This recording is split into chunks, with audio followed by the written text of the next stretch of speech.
Greetings, my wonderful subscribers. Welcome to Sorry What, the channel that sheds light on the dark secrets hidden behind unfaithful wives. Today, we've got a story that will make your jaw drop to the floor. Was I getting paranoid? I had been wondering about that for a while now, and I still didn't have a definitive answer. I had just returned from work and only had about half an hour before my wife, the beautiful 32-year-old Emily, came back from the gym, as she did every Monday. I quickly changed and then there I was, intent on inspecting once again a couple of drawers reserved for her in the dresser, being careful to move her undergarments as little as possible, and put them back in the exact position they were in. What was I looking for? I didn't know, or rather, I did. I was looking for evidence or clues of her betrayal, or at least I was looking for something that didn't add up, something she wouldn't want me to see. Once again I found nothing suspicious, exactly as the last time I had looked. I still had a bit of time left, so I inspected her two closet shelves devoted to sweaters, without too much hope. Hope? What was I saying? Was I perhaps hoping to find something that would make me doubt her? Of course not, I was hoping to find nothing. So why did I keep searching? I was running out of time. In a few minutes she, punctual as a Swiss watch, would ring the doorbell, hug me glad to see me again, and I would do the same, as every loving couple should. Ding dong, here. Two sounds with a very brief pause between them. It was her. I opened the door. She stepped into the house and then, smiling, threw her arms around my neck. She kissed me and I kissed her back. Hi Nat. Hi Emily, how's it going? All good, just a bit tired. That hour of Pilates always destroys me. And you? Fine, thank you, I just got back. The usual everyday routine and the usual problems to solve, nothing special. Indeed it is. My name is Nathan, I am 36 years old, and I am the corporate network manager for a major local software house. Obviously an expert in both hardware and software, both corporate and Microsoft, I am a lifelong computer geek. My PC, laptop and even my two cell phones, one corporate and one personal, are filled with all kinds of programs and applications, and during downtime at work, I surf the internet extensively, not disdaining the occasional detour into the dark web, unbeknownst to all, of course. A layman would be incredulous at what one can find, really anything, both legal and illegal. Why do I visit those pages? Just like that, with no specific purpose, just out of curiosity. Knowledge makes one free, and I'd like to know. For my abilities, the work I do is particularly easy for me.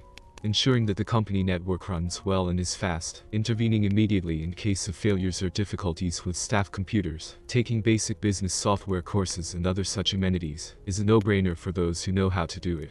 What I call problems are actually minor issues, but I also enjoy putting on airs with my wife. Come on, I know you always solve everyone's problems. Now give me a little time to rest, and then I'll go make dinner. You can go ahead and watch the news on TV.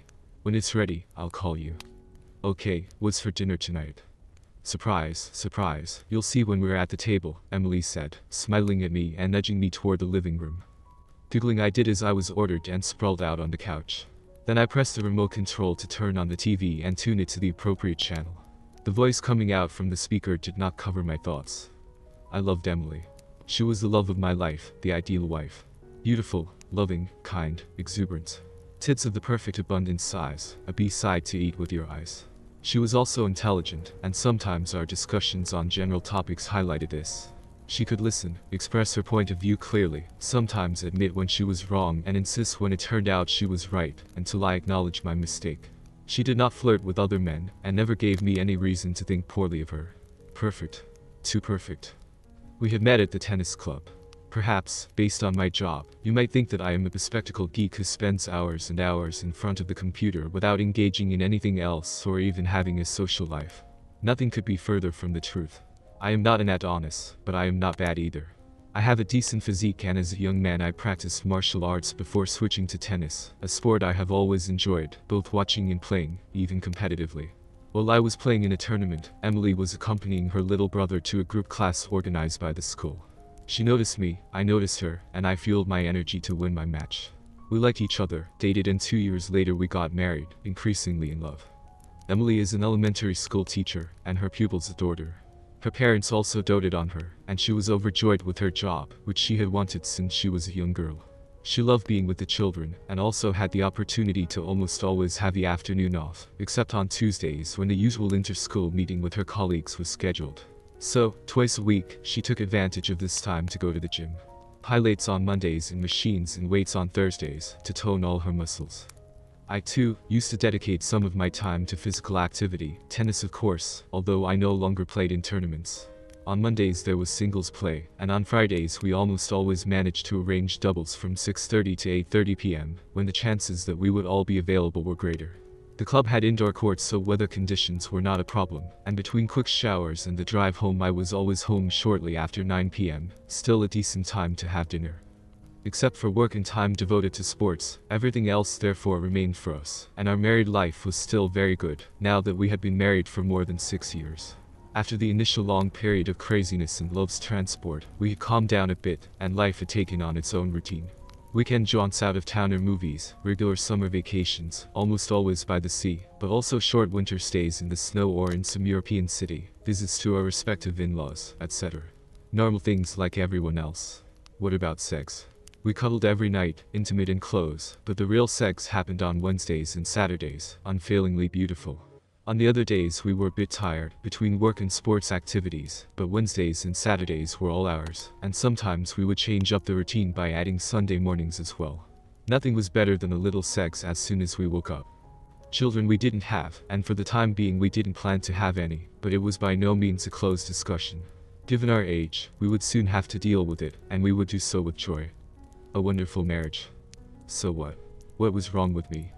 Emily's crystalline voice interrupted my thoughts. Come, Nat, dinner is on the table. I got up from the couch heading for the kitchen. A normal evening awaited me. A delicious dinner, some TV cuddling on the couch, and then to bed snuggled up for some well-deserved rest. Emily quickly fell asleep while I, supine and with my hands behind my head, let my thoughts flow. I loved my wife, and her behavior told me that she loved me too, so what? Why was I not at peace? The fact is that in my work sometimes one has to labor incessantly for days, even beyond normal hours. Well, there are often quiet periods when I sit in my office in front of the PC screen. I often use this time to catch up, which is absolutely necessary in it, but sometimes I wander freely on the internet, even amusing myself with some porn movies, and lately I had discovered a site full of erotic stories, some of them very funny and spicy. In particular, there was a section devoted to cheating, and I had become educated about the behavior of women who cheat on their boyfriends or husbands, particularly the signs the cheater leaves behind. Unless you are a serial cheater, in most cases cheaters tend to exhibit similar behavior, and the clues they leave behind can be very obvious, as the irrationality of the behavior and the excitement of the new transgressive experience can make people impair clarity. To make a long story short, the main red flags that could raise suspicions of ongoing treachery can be summarized in this list. Changes in intimacy, such as a sudden reduction in sexual activity or, conversely, new and unusual demands and behaviors, moving away from one's partner, spending more time at work, with friends, or finding a reason to be away from home. Sudden focus on outward appearance, perhaps changing hairstyle or way of dressing, possibly in a sexier or more sophisticated manner. Increased attachment to one's smartphone, more time spent calling and texting, perhaps trying to be inconspicuous, receiving phone calls, but not answering them in front of one's partner, manifesting unhappiness in marriage, with constant mood swings, and finding any excuse to argue. Well, none, and I mean none of these, or any others, could apply to my wife. My wife was still the same, and she did not seem to have changed one iota. So what? Why was I suspicious? The answer is not difficult. How is it possible, for example, that Emily never refused sex, not even once? How is it possible that she never had a slight headache to elegantly avoid my advances? How is it possible that she never came home late, never said she had overtime to work, never once went out for a girls' night, never flirted with anyone, always treated me with love and respect? Sure, a few fights over trivial reasons were there, but they really lasted the time of a morning, and when we made up, our bed would sparkle. What about her phone? It was always unlocked and available. She quietly left it lying around without any fear of being checked, and sometimes, when it rang and she was in another room, she would quietly ask me to go and see who was calling her. Her laptop. Likewise. At my complete disposal, with absolute freedom to read, if I wanted to, all her emails. And when she wanted to go shopping, she always asked me to accompany her, sometimes even forcing me, though I didn't really want to. A perfect wife. Too perfect to be true. Or was it me who was paranoid and sick? The doubt was there. But paranoia is hard to heal. When I was at home while Emily, for some reason, was away, I continued my search. Too bad they haven't invented an infidelity detector yet. I would certainly have been one of the first buyers. Today it was the bookstore's turn. We had common compartments, where we kept books on subjects we both liked, such as photography, bridge and language courses, and separate compartments. In those reserved for me I kept my computer science, math, and science fiction books, while in her I could find mostly novels, especially thrillers and historicals, but there was also no shortage of romantic titles. Taking care to adhere to the pre-established order, I would take from her compartments one book at a time, flipping through it with some care to see if, by chance, any papers or notes came out. Then I would put it back exactly in its place and move on to the next one. I had done this several times before, but I repeated it. I always had the doubt that I might have missed something the previous time. Today again, no news. All the books had been sifted through and nothing had turned up. Happy? Certainly yes, but the day after tomorrow I could have devoted myself to another department of her closet. Other drawers I would have thoroughly inspected. In fact, I had come up with an idea. Before I started, I would photograph the contents, so that I could put everything exactly back in place without her being able to notice anything. So I did, and of course, once again, nothing unusual or abnormal emerged. The days went on and I was convincing myself that there was, in fact, nothing to be found. I was certainly less pensive, and even in the office I was calmer. Today, for example, was a day of complete rest, and I was relaxing. After a routine check on how well the network was functioning, I could sit behind my desk and attend to my own business, certain however that some nuisance would undoubtedly call me to resolve a very big problem on his laptop, which would consume a good 4 minutes and 30 seconds of my precious time. While waiting for this still anonymous shitter, I turned to my phone to test 3 new apps I had installed yesterday. The first was a scanner with promising features. Automatic edge recognition, image stabilizer, near instantaneous focus, and a timer that made it easy to change pages between scans. Not bad. The second was a voice recorder, which allowed both voice and external sounds to be recorded, as well as phone calls. The main notable features were automatic activation upon sound detection, background operation without anything appearing on the screen, and the ability to automatically stream and save the recording to the cloud for convenient replay at later times. The third was an application for remote surveillance of public or private cameras with some interesting functions, such as recording even sound, a motion detector feature, and even face detection. I was trying out the first app when my cell phone rang.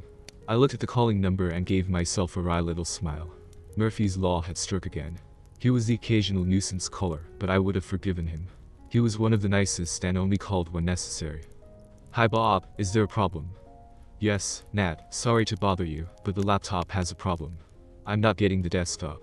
Instead there's a black page with white writing on it. I don't want to mess something up by doing something strange. Could you come and take a look? Sure, Bob, at the moment I'm free. I'll be right there. Thanks, Nat, I'll wait for you. Its malfunction was quite common and, fortunately, often easily solved.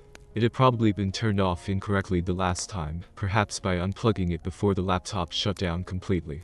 In that case, it would have been sufficient to exit that screen with the exit without changes button and restart Windows normally. Before leaving my office to go to Bob's, I took the opportunity to plug my cell phone into the outlet for a quick charge, since the battery was running low. As usual, I found myself fighting for a couple of minutes against the USB-C port of the phone, which had been unwilling to work properly for a few days. I had tried cleaning it with a can of compressed air, but nothing had changed. At the end of the working hours, I promised myself that I would take the phone to service to change the port. Actually, I could have even done it myself, but, of course, I did not want to lose the warranty. In addition, the store was located not far from home and therefore very convenient. I came home at the usual time and as always, as soon as I had time to get rid of the bag with the laptop, Emily came up smiling and we kissed. Hello, beautiful. Are you okay? I'm alright, how about you? How is it at the office? Usual stuff, nothing special. I took my cell phone in for repair, luckily it's ready as early as tomorrow. What about school? One of my boys got sick, and we had to call his parents to come and pick him up, but otherwise everything was normal. Get changed, come on, I have to tell you some hot gossip about Pat. She said, smiling mischievously, maybe we'll create some atmosphere for tonight. It's still early for dinner. I smiled at the idea. It was Wednesday, and our dessert of sex was a certainty. Patricia was a single colleague of hers, and Emily and her co-workers often subjected her to a sort of interrogation to learn about her love affairs, and whether she could finally find a guy who would suit her. I couldn't care less, but to please Emily I gladly listened to her, and together we giggled about her vicissitudes.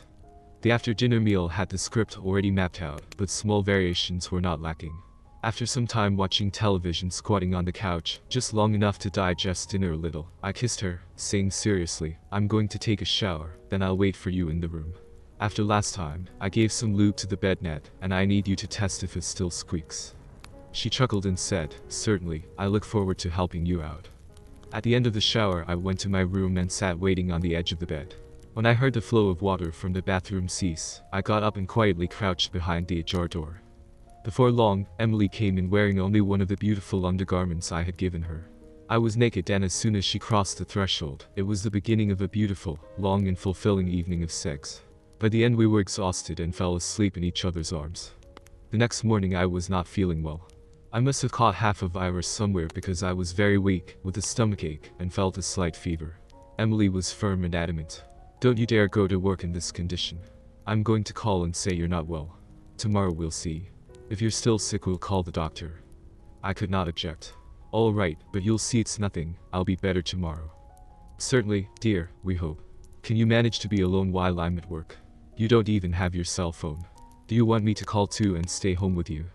"Don't even think about it," I replied. "It's not like I'm dying. You go safely to school, in case I can still call you from the landline or the company's cell phone, but you will see that there is no need." "All right. Stay in bed for now, though, and if your fever gets too high, take a Tylenol tablet. Is it okay if I get something from the Chinese place for lunch, so I can avoid tinkering in the kitchen?" "Very well, go ahead and take it easy. I'll expect you for lunch then. Have a nice day." "You too, and be sure to rest."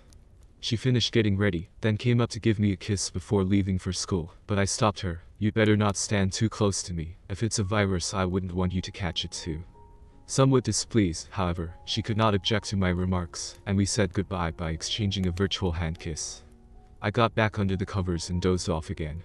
By the time she returned, I was feeling a little better and, although I was still a bit dazed, my fever was gone, and I hadn't needed any pills. She greeted me with the usual kiss, not a virtual one this time, before I could protest. It was rare, because of my job, for us to be able to have lunch together, and although it was with Chinese takeout, we enjoyed the moment. In the end, still not feeling very well, I settled down in the living room to relax a bit, while she tidied up the kitchen, without me being able to help her this time.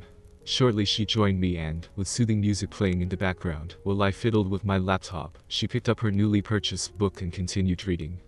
The time passed quickly, and finally, Emily put the book down and asked, "How do you feel?" "Pretty good, thank you, much better." "Do you feel up to being alone?" "It's almost time for me to get ready to go to the gym for my training session with the machines. But if you don't feel well, just tell me, I can definitely skip it today." "It's not necessary, thank you. I don't need anything, and I think it was a small issue. By as early as tomorrow I should be able to return to work." "Well, then I'll get ready." "Sure, go right ahead. Just one thing you could do. Would you mind dropping by the service desk to pick up my cell phone? It's definitely ready by now. It's already paid for, but you should get it before you go to the gym, because by the time you leave the store will be closed." "No problem. I know where it is. It's just a little detour from my route. I'll go out a little early." About an hour after Emily had left with her gym bag, I moved to the kitchen with the laptop, intending to munch on something to regain my strength back up a bit. In front of the laptop screen, with a package of cookies and the grapefruit juice on the side, I was wandering around the web, clearly taking advantage of the home Wi-Fi, when a yellow notification rectangle appeared for a couple of seconds. It warned me that a new file was now available on my cloud. What was it about? Without having operated directly, there was only one possibility, and at the thought I smiled. Evidently Emily had picked up the phone, and sure enough it was the voice recording app I had installed, and it had gone live. I was basically testing it and would be able to check its performance. I went to my account, opened the relevant folder, and found a file with an MP3 extension named with the date and time of day. It was the one I was interested in, and clicking on it twice made it run. I heard a few seconds of indistinguishable and unclassifiable rustling sounds that were followed by the sound of a door closing. Then a slightly effeminate but firm male voice said, "Hi Emily, welcome. Are you ready for the usual defatiguing and decontracting massage?" "Ah, good," I thought in a split second, a little surprised. She also gives massages, then. Why didn't she ever tell me that? "Very ready," I heard my wife's joyful voice reply. "Didn't you get too tired with the machines?" "Well, I have to show that I'm trying hard. I certainly can't make those who are watching me suspect anything. But don't worry, I still have energy. I won't be a dead weight." "Suspect what?" I thought a little uneasily. Something strange was in the air. "Good thing. You know I'd like to see you participating and active, my pretty little bitch. Take off that suit, go on, I want to see that beautiful ass of yours. What the hell, I thought. She gets offended like that without saying anything. What's going on? I then heard some faint rustling, which I imagine must be the sound of clothes being slipped off and falling to the floor, and I heard the classic sound of a duck. Surprise, astonishment, disbelief, anger, a desire to smash everything, maybe even to kill. Were these my feelings at the time? No, none of these. Only a sense of emptiness, heavy and frightening. I was as if engulfed in a chasm. I was short of breath, my heart wasn't beating as fast as one might think, but it was almost still, my eyes averted. But immediately I closed them, took my head in my hands and burst into tears. My marriage was over. My life would never be the same again.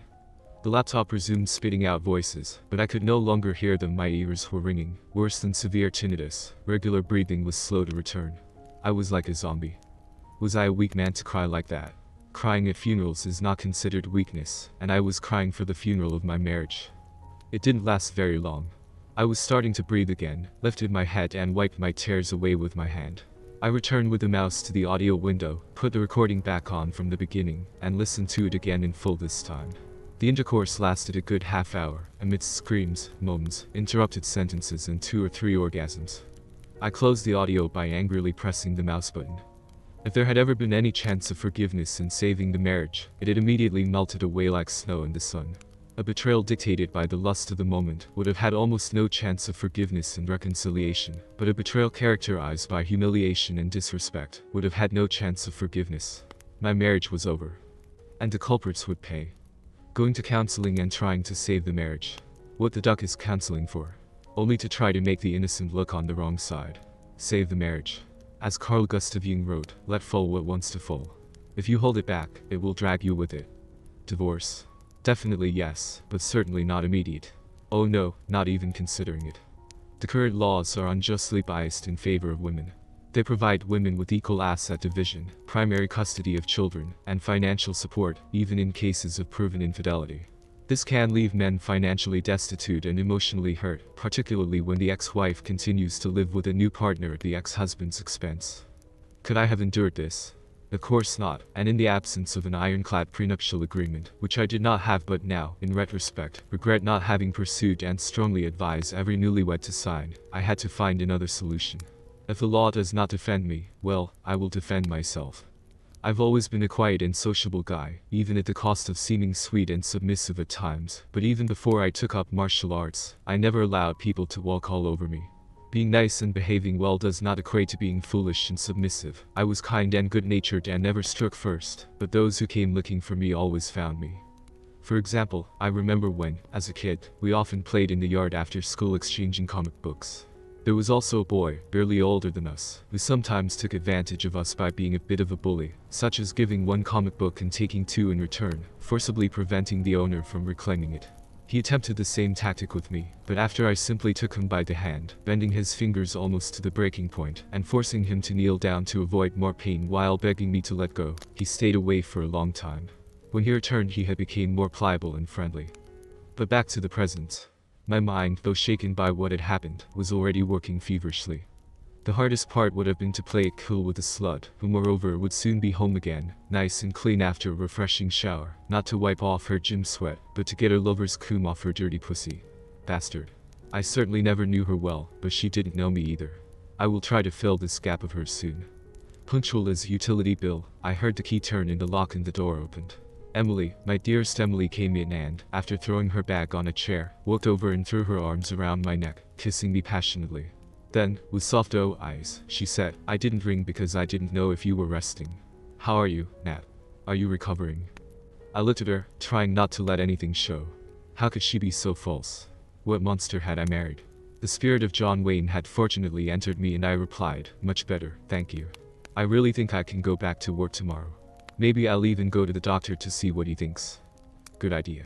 So maybe by our session on Saturday you'll be in tip-top shape, she said mischievously, winking at me. The issue of sex between us was another problem I had to solve. I had no intention of dipping my cookie in a bad lad, even with a condom. The next day I actually went to the doctor and, emphasizing what had happened to me, had tests prescribed. The perfect alibi for being intimately distant from the slut had been created. What did the doctor tell you, dear? He examined me and prescribed various blood and urine tests. After asking me a few questions and palpating my abdomen, he suggested a possible urinary tract infection and advised sexual rest at least until we have the results. It shouldn't be anything worrisome, but I guess we'll have to skip our meeting tomorrow. Too bad. But the important thing is that you're okay. You'll see it's nothing serious. I think so, too. I hope to get back on track soon and put the ball in the hole.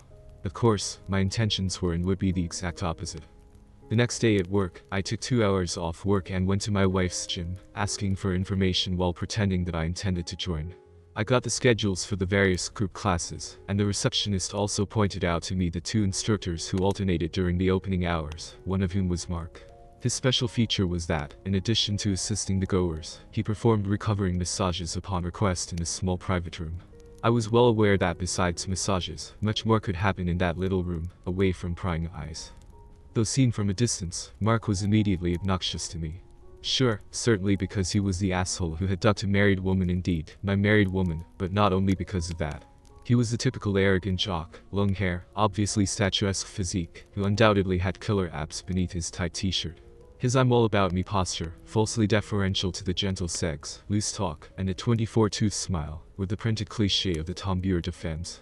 It had only taken me a few minutes to fully frame him, the asshole. I had the weekly schedules of the 2 instructors also noted down on the advertising sheets they had given me, then thanked them and said I would think about it before leaving. I certainly didn't want to go to jail for the rest of my days, so murder was ruled out. However, for serious injuries, the situation was different. No one was aware of my wife's affair, so no one could ever suspect me as the perpetrator of the assault and bodily injuries. The expected sentence was 4 to 6 years. Even if I were discovered, which was highly unlikely, with the obvious mitigating factors of the case for the shock I had suffered, good behavior and a couple of good lawyers, I would have gotten away with a couple of years in prison, and then moved on to probation. It was a calculated risk I could have taken. On Saturday and Sunday, for a couple of hours each day in front of my laptop, I dedicated myself to some research on the dark web. The previous experience I had accumulated over the years enabled me, in a short time, to find exactly what I was looking for, and with 3 Bitcoin deposits, appropriately increased to ensure fast shipping and delivery at an agreed time, I completed the purchase. On Thursday, in strictly confidential packages with no indication of their contents, I was in possession of everything I needed, since I had bought a 4th item without making a fuss about it from a household goods store, taking the precaution to visit a shop on the other side of town. The previous Monday I had taken 2 additional hours off from the office, where no one objected, being aware of the illness I had. At the end of Mark's morning shift, I had gone outside the gym, waiting for him and, inconspicuously, since he did not know me, I had followed him on foot until I spotted his car parked not far away, and took note of the license plate. On Tuesday, however, with Mark still on the morning shift, I had arrived a little before his exit to locate his parking lot and was sitting in my car, ready to follow him and locate his residence. It was a quick and easy task, because he parked a few miles away, and then he slipped into a doorway. I couldn't help but let a smirk escape. The second piece had also fallen into place. Friday was the day for my doubles tennis match, and Emily was, or appeared to be, a little preoccupied. I said appeared because by now I couldn't be sure of anything she was doing. I couldn't know if she was being sincere or faking it. Are you sure?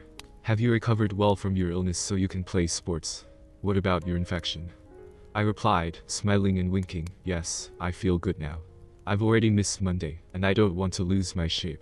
The tests aren't in yet, but you'll see that my infection, assuming there is one, is nothing serious, and will make up for lost time.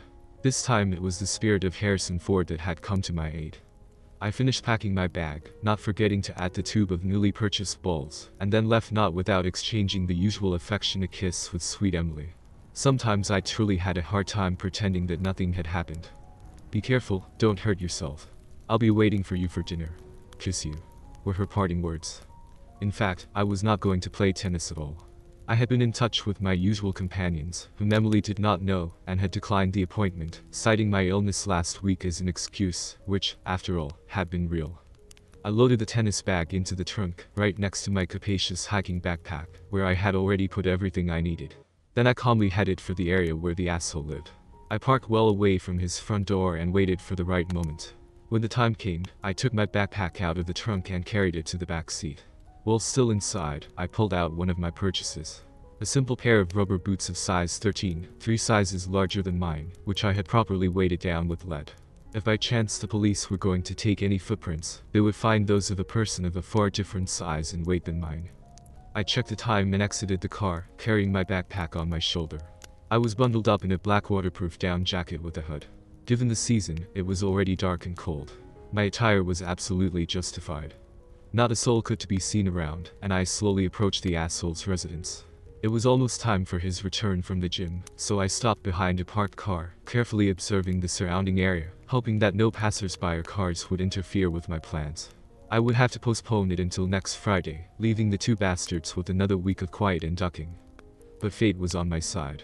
The asshole popped up from around the corner, and one last look confirmed that no one else was nearby. I pulled out another innocent item from my backpack. A wooden kitchen rolling pin.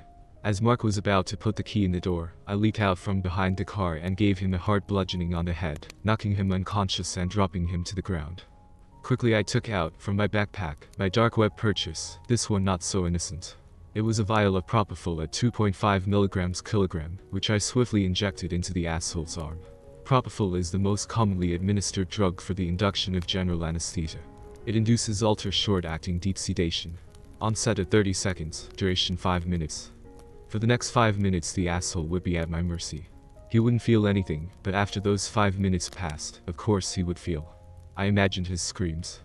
Looking around circumspectly, with the asshole lying on the ground, I ensured no witnesses were present, and then, with the rolling pin, I broke both his knees, both elbows, hit his hands and feet, fracturing all his fingers. When I finished, I put the rolling pin back in my backpack and picked up my latest purchase on the dark web. The purchase itself was entirely innocent, being a simple portable blowtorch, available at any hardware store or Braco center, but buying it there ensured that no shopkeeper could give the slightest information about it. I turned on the device and immediately the 2800-degree flame was released. I devoted myself to his cock, then to his balls, and then again to his cock, all the way down, well down. After that I got up again and actually walked away from the scene, turning the corner as soon as I could. Trying not to quicken my pace, in a couple of minutes, I reached the car, took off my boots, got in, started the engine, and drove away. After a couple of kilometers, at a garbage dumpster, I got rid of the booties and the syringe, while the rolling pin was burned with the blowtorch. I glanced at my watch. It was time to go home after my tennis match. The weekend passed quietly. I could tell from her expression that Emily would like to engage in our Saturday sex session, but at the moment she could make no advances. I had gone to pick up my tests and would have them reviewed by the doctor later in the week. I tried to take her out of the house all the time shopping, dining, and going to the movies, so that she could not hear or read any local news reports. On Monday we both went to work and in the afternoon we were both busy, me at tennis and her at the gym for her Pilates class. When she returned I was already at home lounging on the couch in front of the TV. She was not her usual self.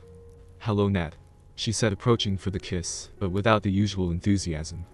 "Hi, what's going on? I see you looking down. Did you hurt yourself at the gym?" No, I'm fine." "So what? Tell me all about it. I can see there's something that worries you." "Well yes, here I was told at the gym that one of our instructors had an accident." "An accident? What kind of accident? A traffic accident?" "No. Actually, I was told that he was attacked. He is now hospitalized." "Attacked? And is it known who did it? What injuries did he sustain?" "Nothing definite is known. I will call later for updated information." "Well, but why are you so interested in him? What's his name?" "It's not that I'm particularly interested. He was my instructor, I knew him well. His name is Mark." Sure. Well, then, keep me informed." Shortly after dinner Emily picked up her cell phone and made a call, moving away to the other room to not be covered by the sound of the TV, but I could clearly hear her words. "Hi, I'm Emily. Any word on Mark?" "What? No, I can't believe it. But how could you do such a thing?" "Yes, I understand, all right, we'll talk again." "No, I don't think I'm coming on Monday, okay, bye." I pretended to be interested in the topic, in fact, I was genuinely interested. "So what did they tell you?" "Bad news, they butchered him. They broke all his bones and then, not content, they did something to his nether regions. To his cock." "Don't be vulgar." "I think so. There is no definite news." "Well, if so, the culprit is the butler." "How?" "It is a figure of speech in the sense that it is the typical cliché. If they hit him in the genitals, he might have been the partner of a woman who cheated on him with your instructor. Surely the police will also think that way. Do you happen to know any woman who was cheating on her husband with this Mark?" I saw her cross her eyes like those of a deer struck by headlights. But no, what are you saying? Then she immediately turned and walked away, interrupting our beautiful and informative conversation. The following days were important. I learned that the police had visited the gym and asked questions. Surely they, too, suspected something related to the extramarital activities of some gym slut, and although I remained fairly quiet, there was always the possibility that they might come and ask Emily some questions. Such was not the case, a clear sign that her affair had in fact remained hidden for all to see. Only a strange twist of fate had caused me to learn about it, and I gave a bitter little smile, realizing that I had not been so paranoid after all. Of course, my sweet little wife was also convinced that I too was in the dark, and the thought that I was responsible for what had happened to Mark did not even touch her in the slightest. After 2 weeks our daily life resumed almost normally, with my regular tennis. She had also resumed her gym routine, partly because otherwise it would have been somewhat suspicious behavior. The only change was that, fortunately, she had not made any sexual advances, and I understood that what had happened to the asshole was still on her mind. He had not yet left the hospital, as he was still in too much of a cast, and I knew that in order to pee, he would have to discharge into an external bag, while awaiting a small prosthesis. He, like all those who pursue married women, was nothing but a first-class asshole, and so the punishment was deserved. Too bloody. Not at all. Those who chase married women, even though they may be in crisis with their marriage, are despicable people who, instead of trying to make peace with the couple, use all available means to drive them further apart, for the sole purpose of being able to dip the cookie in the cappuccino, heedless of permanently destroying a couple's life, without caring about the harm done to the husband and any innocent children. The punishment was by no means undeserved, and if the conventions of the so-called civilized society do not contemplate such an offense, well, I do contemplate it, and perhaps this society may be civilized, but it is not at all just. What about her? If the asshole was guilty, she was certainly no less culpable. After all, the asshole had certainly not promised me love and fidelity, while my wife had. She had brutally betrayed me, and now I hated her with all my heart. Still, until recently, she had been the love of my life. I would have given my life in exchange for hers. I couldn't completely erase my feelings. Maybe I was too good, but I wouldn't lay a finger on her, at least physically. However, she couldn't know that. Another little help came from television. More precisely from one of those silly and useless talk shows where pseudo-experts discuss everything, generating some ratings, especially among the female audience, at practically no cost. I had read the programming and, knowing the topic that would be covered that evening, after dinner I tuned the device to the desired channel. When the well-known host introduced the guests, psychologists, priests, on what grounds, it is not known, lawyers, and family counselors, Emily seemed distracted. However, when the topic of the evening, namely cheating within marriage, was revealed, she immediately perked up her ears, and followed the entire broadcast attentively. At the end, I was ready to start a little innocent dialogue about it, but I was even preceded by Emily. Interesting broadcast, isn't it?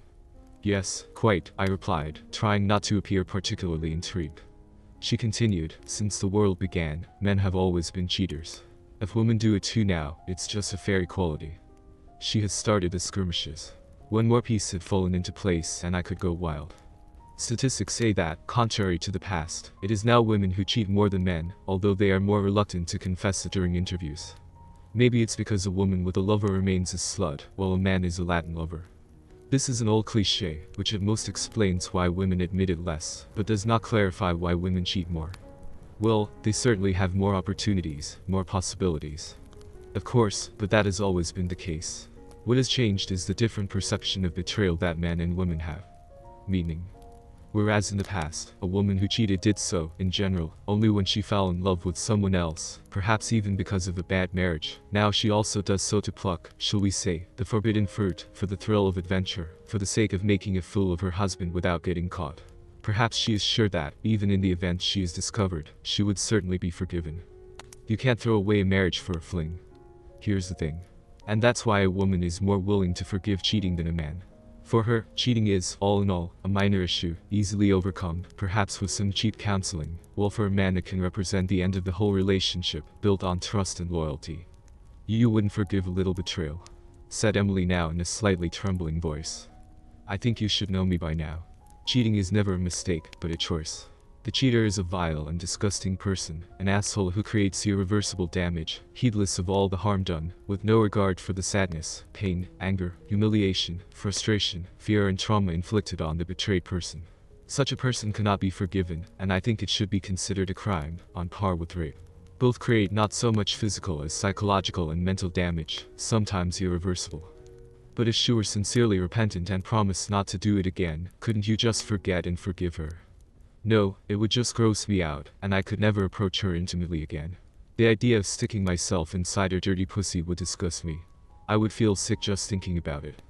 But if you think about it, there is more, something beyond to the act itself, which someone for various and unappealable reasons that I am not going to discuss, might even pretend to forgive.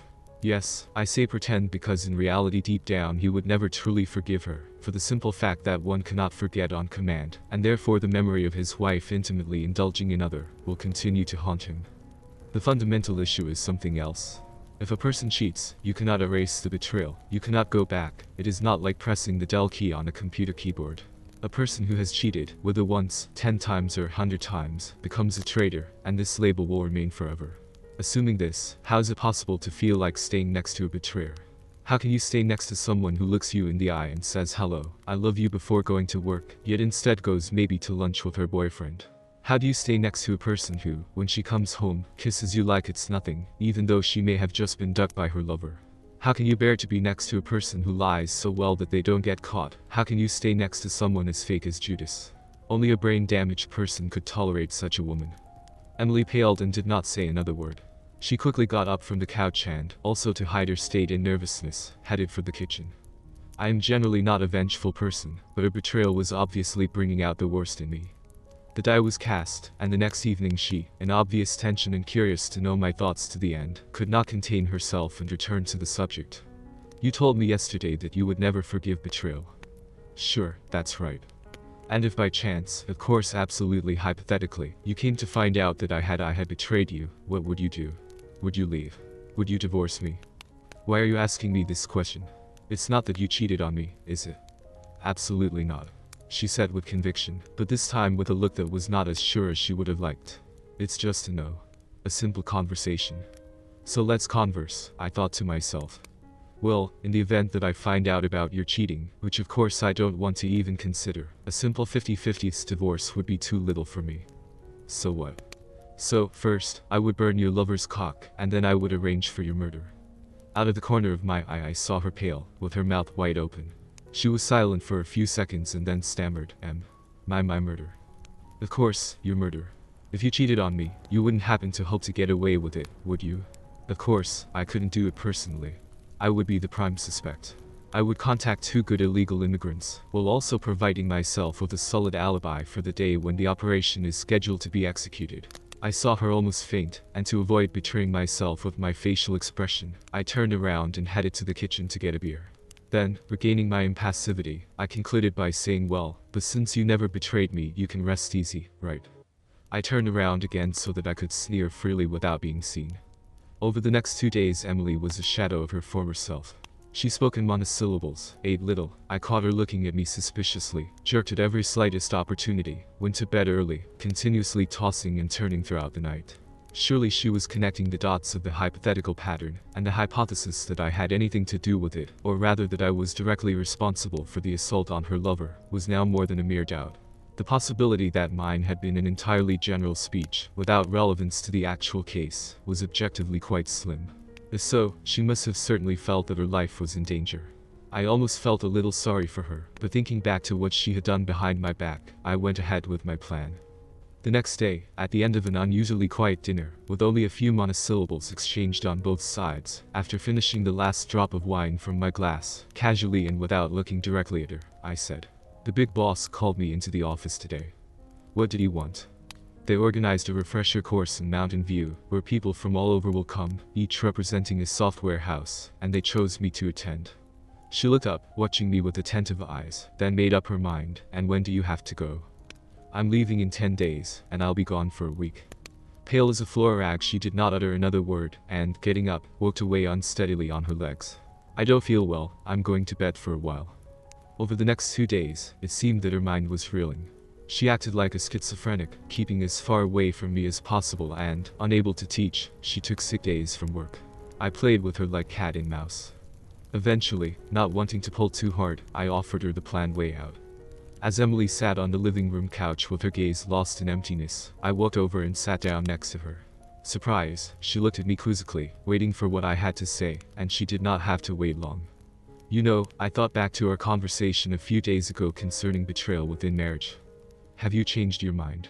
She asked with a newfound light in her eyes. Not exactly, though take into account that we're talking absolutely theoretically, you know that right? It's not that I think you're cheating on me. She lowered her eyes. I am sure that at that moment she was absolutely certain that I was fully aware of her affair. Every little doubt had definitely vanished. Despite this, she did not have the courage to confess. She knew me quite well, but still, after what I had told her, she understood well that she would not be forgiven. At least she had the fortitude to hold her ground to hear what I had to say. Yes, of course. Well, I was saying that I haven't changed my opinion, but on the off chance that you had betrayed me, all things considered, you would have a small chance of not going to the afterworld. She looked at me with intensity, and I saw that for a moment she was out of breath. She was definitely surprised by what I was telling her, but she didn't want to miss a syllable. I looked at her and, with a slight smile, continued. There would be a way to save your skin. You would have to be the one to file for divorce, leaving me ownership of the entire house, an 80-20 split of the joint assets in my favor, no alimony or other demands of any kind, and then move to a different state and never be seen again. Since you would be the one asking, the judge would have no difficulty granting the request, and, in a short time, the divorce would be finalized. Then I got dressed and went out for a walk, leaving her to ponder and stew in her own juice. When I returned, she was already in bed. After 5 days, it was a Monday. Returning from my tennis match, I found the house empty and an envelope on the kitchen table. It contained the divorce papers, already signed, along with the division and the conditions I proposed. She had disappeared. I never saw her again.